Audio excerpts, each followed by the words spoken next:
সচিবালয়ে দ্বিতীয় দিনের মতো বিক্ষোভ চলছে সরকারি চাকরি অধ্যাদেশ 2025 এর খসড়া অনুমোদনের প্রতিবাদে।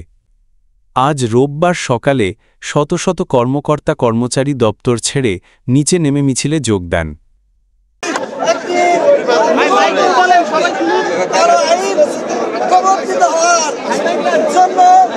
উপদেষ্টা পরিষদে যে সিদ্ধান্ত যে প্রস্তাব পাশ হয়েছে, আমরা সেই সিদ্ধান্ত থেকে সরকারকে সরে আসা এবং কর্মচারী নেতৃবৃন্দের সাথে আলাপ আলোচনা করে যে কোনো নতুন কালাক আইন বা যে কোনো স্বাভাবিক আইন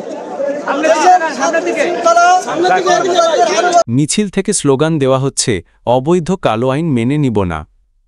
মিছিল সচিবালয়ের ভেতরে বিভিন্ন এলাকা প্রদক্ষিণ করছে।